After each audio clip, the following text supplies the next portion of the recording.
கிறிஸ்துவுக்குள்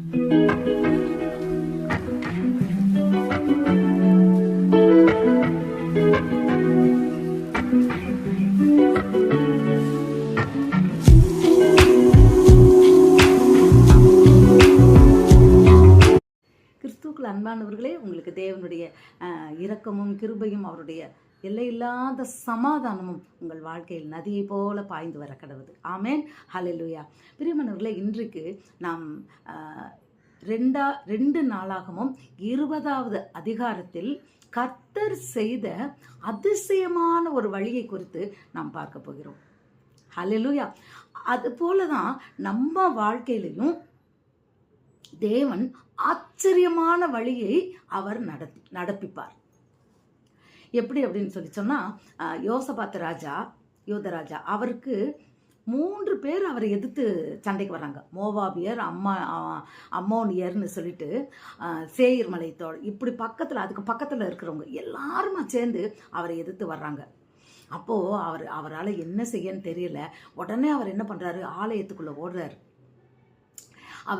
ராஜா ஆலயத்துக்குள்ளே போயிட்டு அவர் சொல்கிறாரு, தேவரே, எங்களுக்கு பஞ்சம், கொள்ளை நோய், கஷ்டம் இந்த மாதிரி எல்லாம் வந்தால் இந்த இடத்துல வந்து நீங்கள் ஜெபித்தா அந்த சத்தத்தை நான் கேட்பேன், ஜெபத்துக்கு பதில் கொடுப்பேன்னு சொன்னீங்களே. அந்த வசனத்தை நாம் வாசிப்போமா?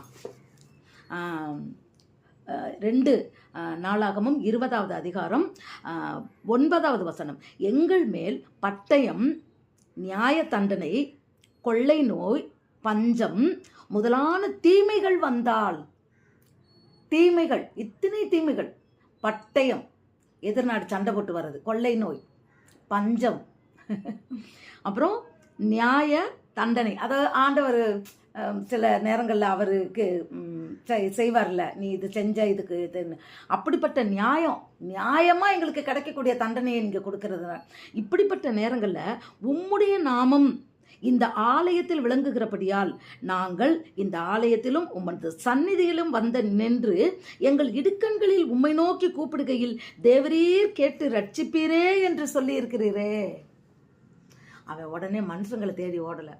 என்னை தேடி 3 ராஜா வர்றாருன்னு இன்னொரு ராஜாவை தேடி ஓடலை, ஆலயத்தை தேடி ஓடுறான். அப்போ அவர் எப்படி அற்புதமான வழியை காட்டுறாருன்றதை பார்ப்போம். ஆலயத்தை தேடி ஓடிட்டு இந்த காரியெல்லாம் சொல்லி, ஆண்டவரே நீர் சொல்லியிருக்கிறீரே, தேவரீர் நீர் சொல்லியிருக்கிறீரே, எங்களுக்கு இறங்கும். அடுத்த ஒரு வசனம் சொல்கிறார் அவர், எங்கள் தேவனே, அவர்களே நீர் நியாயம் தீர்க்க மாட்டீரோ? எங்களுக்கு விரோதமாக வந்த இந்த ஏராளமான கூட்டத்திற்கு முன்பாக நிற்க எங்களுக்கு பலன் இல்லை, எங்களுக்கு பலன் இல்லை. இன்றைக்கு நமக்கு கூட சாத்தான் நம் குடும்பத்தை புரட்டி போடு வருகின்ற அவனுடைய வல்லமையை எதிர்த்து நிற்பதற்கு நமக்கு திராணியும் இல்லை, நமக்கு பலனும் இல்லை, அந்த வல்லமையும் இல்லை. அதுதான் உண்மை. அதனால தான் அவன் கண்ட மேனிக்கு நம்ம குடும்பத்தை சீரழிக்க வர்றான். எங்களுக்கு பலன் இல்லை, நாங்கள் செய்ய வேண்டியது இன்னதென்று எங்களுக்கு தெரியவில்லை, ஆகையால் எங்கள் கண்கள் உண்மையே நோக்கி கொண்டிருக்கிறது. ஹல்லேலூயா.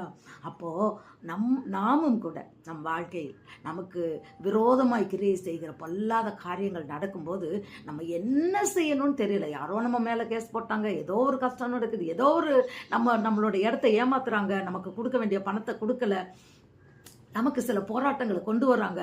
இப்படிப்பட்ட நேரங்களில் நமக்கு என்ன செய்கிறதுன்னு தெரியலன்னா நம் கண்கள் கர்த்தரை நோக்கி கொண்டிருக்க வேண்டும். யோசேப்பை போல, யோசபாத்தை போல என் கண்கள் உண்மையே நோக்கி கொண்டிருக்கிறது. இந்த ராஜா தான் போருக்கு என்ன பண்ணுறாருன்னா, நான் 4000 பேரை, அது எப்படி அந்த அழகான அந்த வசனத்தை வாசிக்கிறேன் பாருங்க. அவர் ஜனத்தோடு ஆலோசனை பண்ணி பரிசுத்தமுள்ள மகத்துவத்தை துதிக்கவும். நம்ம தேவனை எப்படி எழுதியிருக்கு, பரிசுத்தமுள்ள மகத்துவத்தை துதிக்கவும் ஆயுதம் அணிந்தவர்களுக்கு முன்னாக நடந்து போய், முன்னால் போய்கிட்டு இருக்காங்க ட்ரெஸ் பண்ணி ஆயுதம் அணிந்தவர்கள் சண்டை போடுறதுக்கு, அவர்களுக்கு முன்னதாக நடந்து போய், அவங்க பின்னால் வர்றாங்க, இவங்க முன்னால் போகிறாங்க. என்ன பண்ணுறாங்களாம், கர்த்தரை துதியுங்கள், அவர் கிருபை என்றும் உள்ளதென்று கர்த்தரை பாடவும் பாடகரை நிறுத்தினார். ஆலயத்தில் போய் ஜெபிக்கிறாரு, ஆண்டவரை துதிப்பதற்கு 4000 பேர்களை ஏற்படுத்தி அந்த போர் வீரர்களுக்கு முன்னால கொண்டுட்டு போய் கர்த்தர் நல்லவர், அவர் கிருபை என்றும் உள்ளதுன்னு தேவன், மகத்துவமுள்ள தேவனை துதிக்கும்படியாய் அவர் போய்கிட்டு இருக்கிறார். பிரியமானவர்களே, மகத்துவமுள்ள தேவன், நம் தேவன் மகத்துவம் நிறைந்த தேவன்.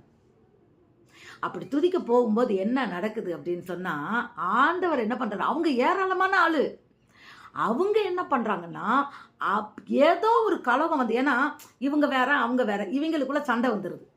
அப்போ ஒருத்தன் வெட்டுறான், அவனை நீ ஏண்டா வெட்டுறான்னு சொல்லி இவன் அவனை வெட்ட, அவன் இவனை வெட்ட, இவன் இவனா வெட்ட, இப்படி அவர்களுக்குள் வெட்டுண்டு எல்லாருமே செத்து பிரேதங்களாய் விழுந்து விட்டார்கள். ஒருத்தர் கூட மிஞ்சலன்னு போட்டிருக்கு. அவங்களுக்குள்ள அடிச்சு அவனே க்ளோஸ் ஆயிட்டான் எல்லாவனும். அல்லேலூயா! எப்படிப்பட்ட ஒரு மகத்துவம் பாருங்க. தங்களில் ஒருவரை ஒருவர் அழிக்கத்தக்க விதமாக கைகலந்தார்கள்.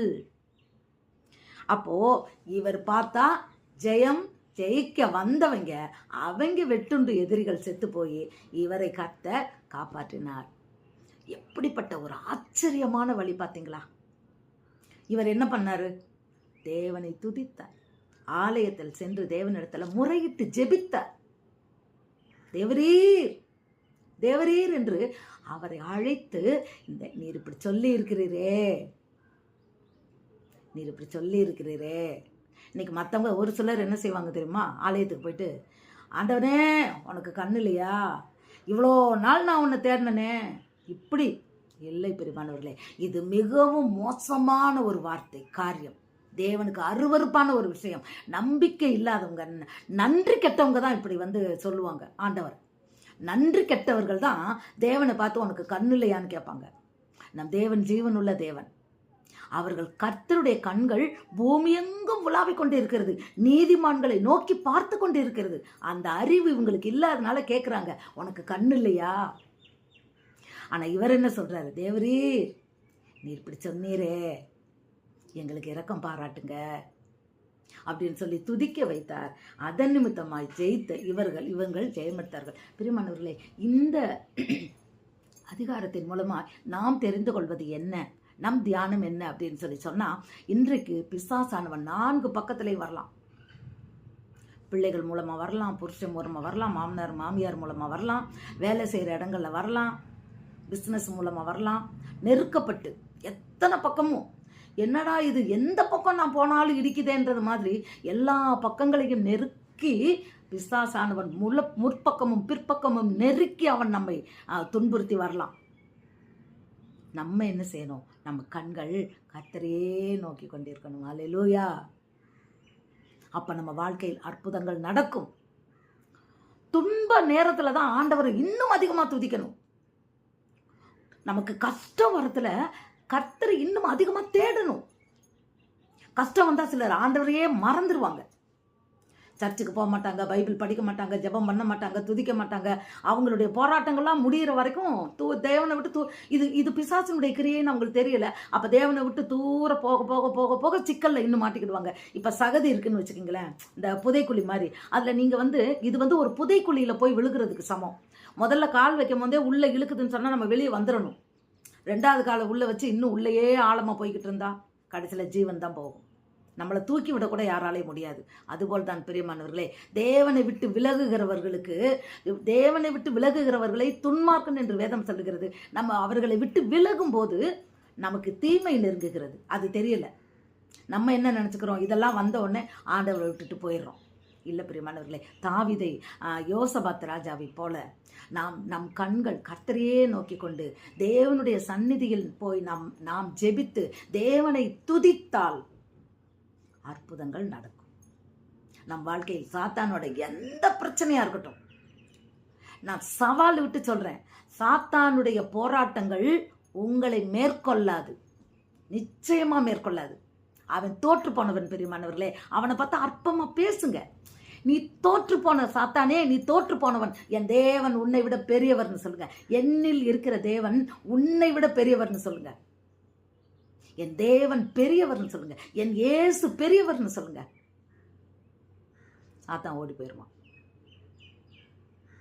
நம்ம பயந்துக்கிட்டு நம்ம அவன் சாத்தானுக்கு பயந்தா, நாய்க்கு பயந்தா பின்னால் திறத்துக்கிட்டே தான் வரும். அதுபோல தான் நம்ம சாத்தானுக்கு பயந்தா அவன் திறத்துக்கிட்டே தான் வருவான். அதனால் இந்த விஷயத்தில் நாம் யோசபாத் ராஜாவை போல நம் கண்கள் கர்த்தரை நோக்கி கொண்டிருக்க வேண்டும். தேவனுடைய ஆலயத்தில் சென்று நாம் ஜெபிக்க வேண்டும். 2வது, கர்த்தரை நாம் எக்காலத்திலும் அவரை துதிக்க வேண்டும். நாம் துன்பம் வரும்போது தான் இன்னும் அதிகமாக தேவனை தொடரும். ஒரு பாஸ்டர் ஒருத்தர் பாட்டு பாடியிருந்தார். அவருக்கு நான் நினைக்கிறேன் அந்த பாடல்கள் வரிகள் எல்லாம் பார்த்தோம்னா அவரோட வியாதி நேரத்தில் அந்த பாட்டு பாடியிருக்கிறார். மரண வியாதி, ஏதோ ஒரு வியாதி வந்திருக்கு. அந்த வியாதியில் அவருடைய நிலைமை எந்திரிக்க முடியல. ஆனாலும் விசுவாசத்தோட அந்த பாடலை 4 வருஷத்துக்கு முன்னாடி பாடியிருக்கிறாரு. இப்போ அற்புதமாக ஊழியம் தான் பண்ணிகிட்டு இருக்கிறாரு. என்ன அழகு தெரியுமா அந்த பாட்டு. இன்னும் துதிப்பேன், இன்னும் போற்றுவேன், இன்னும் உம்மை ஆராதிப்பேன், எக்காலமும் நான் போற்றுவேன், எந்நேரமும் நான் துதிப்பேன், எக்காலமும் நான் போற்றுவேன், எவ்வேளையும் உம்மை துதிப்பேன், இன்னும் துதிப்பேன், இன்னும் போற்றுவேன், இன்னும் உம்மை ஆராதிப்பேன். வியாதியின் வேதனை நெருக்கினாலும், அந்த டாக்டர்கள்லாம் கைவிட்டாலும் கூட அந்த நிலைமையில இவர் பாடியிருக்கணும். வியாதியின் வேதனை நெருக்கினாலும் நீர் என்ன செய், மரணத்தின் வாசல்ல நான் நின்றாலும் என் கல்லறையை நீர் புரட்டிடுவீர், என்னை மறுபடியும் பலத்தினால் நிரப்பிடுவீர். ஹல்லேலூயா! என்ன ஒரு விசுவாசம் உள்ள பாடல் பாருங்க, நம்பிக்கை. அந்த நேரத்தில் துதித்ததுனால கர்த்தர் அற்புதமாய் அவர் சரீரத்தில் புது பலன் கொடுத்து அவரை பயன்படுத்தி கொண்டு இருக்கிறார். பெரியமானவர்களே, ஹல்லேலூயா! உண்மையில் இந்த பாட்டு அவருக்கு மட்டும் இல்லை, அந்த வியாதியில் நேரத்தில் வேதனையில் இருக்கிற அத்தனை பேருக்கும் இது ஒரு விசுவாசத்தை கொடுக்கின்ற பாடல். எத்தனை அபிஷேகம் இந்த பாடலில் பார்த்தீங்களா? அப்படித்தான் நம் துன்ப நேரத்தில் இன்னும் தேவனை அதிகமாய் நாம் தேவனை மாத்திரம் சார்ந்து கொள்ளும்போது நம் வாழ்க்கை அதிசயமான வழிகள் திறக்கப்படும், ஆச்சரியமானவைகளை நம் கண்கள் காணும். நாம் செய்வோம். God bless you.